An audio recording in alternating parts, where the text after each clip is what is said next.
Hello students, जैसा कि हमने अपनी लास्ट क्लास में विलयनों के अणुसंख्यक गुणधर्मों की चर्चा कर रहे थे, जहां पे अपन ने अपना पहला अणुसंख्यक गुणधर्म वाष्प पदार्थ में अपेक्षिक अवनमन पढ़ लिया था। आज हम अपनी नेक्स्ट क्लास में दूसरा अणुसंख्यक गुणधर्म जो है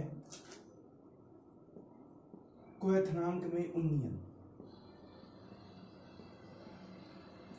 इसकी चर्चा करने जा रहे हैं। इसके लिए अपने को सबसे पहले पता होना चाहिए कि क्वथनांक किसको बोलते हैं, बॉइलिंग पॉइंट किसे कहते हैं। जैसा कि आप लोग गत क्लासों में पढ़े भी होंगे कि वह ताप जिस पर कोई भी द्रव उसकी वाष्प में या गैस में परिवर्तित हो जाता है उसका क्वथनांक कहलाता है। लेकिन उसका वाष्प, कोई भी द्रव वाष्प में इसलिए परिवर्तित होता है कि उस द्रव का जो वाष्प दाब है, उस द्रव का वाष्प दाब वायुमंडलीय दाब के बराबर हो जाता है। और द्रव का वाष्प दाब, जब भी वाष्प दाब को अपन ताप बढ़ाएंगे तो उसका जो वेपर प्रेशर है, वाष्प दाब भी है, वो बढ़ता है। मतलब अपन कह सकते हैं कि वह ताप जिस पर किसी द्रव का वाष्प दाब वायुमंडलीय दाब के बराबर हो जाता है, उस ताप को क्वथनांक कहा जाता है उस द्रव के लिए। अपने भी को भी यहां पे, जैसे कि अपन ने पहले भी पढ़ा था पहले अणुसंख्यक गुणधर्म में, कि जितने भी अपने अणुसंख्यक गुणधर्म होंगे अपने को विलय को ठोस मान की स्टडी करनी है, अवाष्पशील विलय मान की स्टडी करनी है। क्वथनांक में उन्नयन में भी सेम कंडीशन रहेगी कि जब भी किसी अवाष्पशील ठोस को शुद्ध विलायक में मिलाते हैं, तो जैसा कि अपने को पता है कि जो विलयन जो बना है उसका वाष्प दाब शुद्ध विलायक के वाष्प दाब से कम हो जाता है। अब अगर वाष्प दाब कम हो चुका है तो उसके उस वाष्प दाब को वायुमंडलीय दाब के बराबर ले जाना है अपने को। और वायुमंडलीय दाब के बराबर ले जाने के लिए, क्योंकि वाष्प दाब कम हो चुका है, अधिक ताप की आवश्यकता होगी। और तो ताप में जो वृद्धि हुई है, उस ताप में वृद्धि को ही अपन बोलते हैं क्वथनांक में उन्नयन कहा जाता है। अपने को एक ग्राफ से इसको एक समझते हैं अपन पहले बात को। इस ग्राफ में अपन ने इस साइड में लिया वाष्प दाब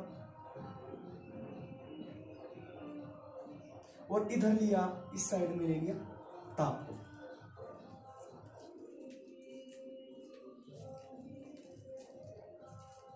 इस स्थिति पर वायुमंडलीय दाब को मान लिया गया।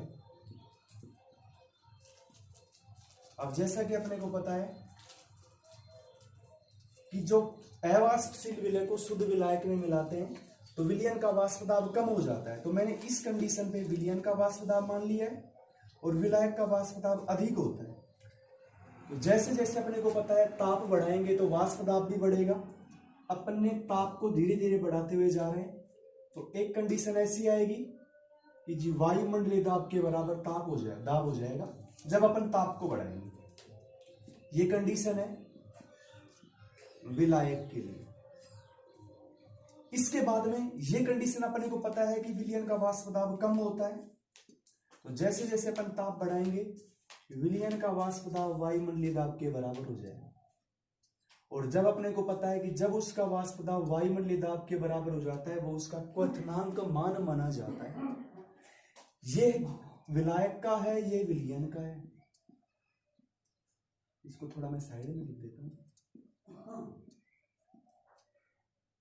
ये क्वथनांक, इसका मतलब अपन बोल सकते हैं ये जो बिंदु अपने को मिला है ये क्वथनांक है विलायक का, और ये क्वथनांक अपने को जो मिला है ये क्वथनांक है विलयन का। विलायक का क्वथनांक को अपन ने माना है टी नोट बी से और विलयन के क्वथनांक को मान लिया टी बी से। अब अपने को इसका एक फॉर्मूला डिराइव करते हैं इसी के बेसिस पे। राउल्ट के नियम से अपने को पता है कि वाष्प दाब में जो आपेक अवनमन है वो विलय की मोल भिन्न के समानुपाती होता है। इसको अपने समीकरण 1 मान लिया और ये समीकरण पता चलिए राउले के नियम से। इस ग्राफ से अपने को पता चलता है कि ये वाली जो कंडीशन है, इस ग्राफ को अपन आगे बढ़ाते हैं तो विलायक का वाष्प दाब है, विलायक के वाष्प दाब को अपन पी नोट ए से डिनोट करते हैं, विलयन के वाष्प दाब को PS से अपन प्रदर्शित करते हैं।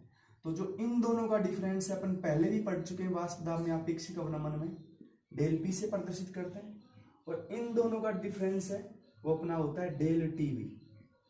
मतलब इन फॉर्मूले से अपने को पता चल रहा है कि डेल P बराबर तो है P0 A माइनस PS और डेल TB है TB माइनस T0।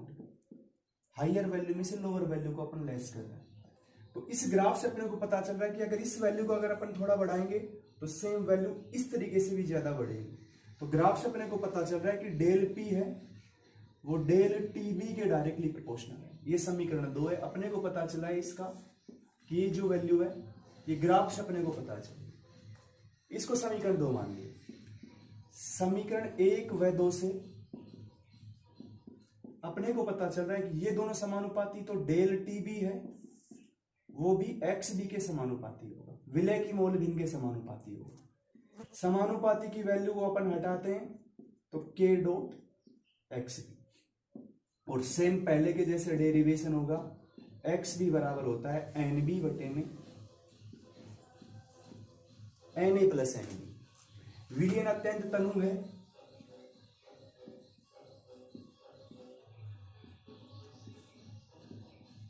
तो Na की वैल्यू को अपन ने NB से ग्रेटर देन मान ली। तो अपने पास फॉर्मूला निकल के आया डेल TB बराबर K dot NB upon NA।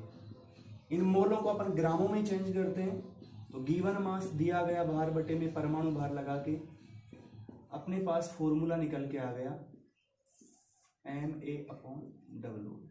ये वाली वैल्यू, इसका आप लोग एक बार स्क्रीनशॉट लीजिए। इसको मैं रफ करके हटा रहा हूं।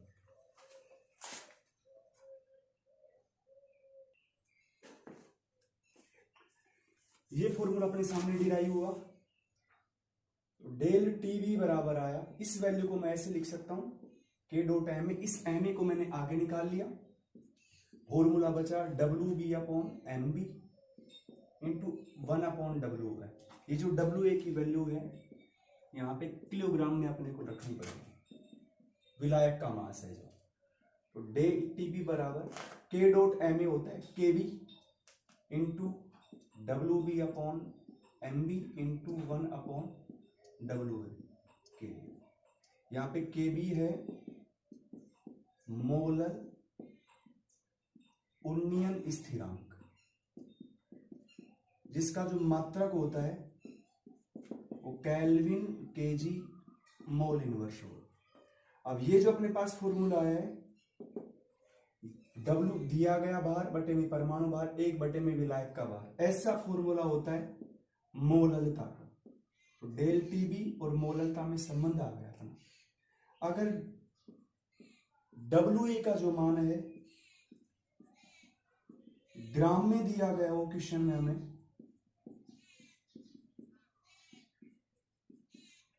तो हमारे सामने निकल के आता है डेल TB बराबर KB dot WB upon MB into 1000 upon WA, और ये वैल्यू अगर ग्राम में दी गई।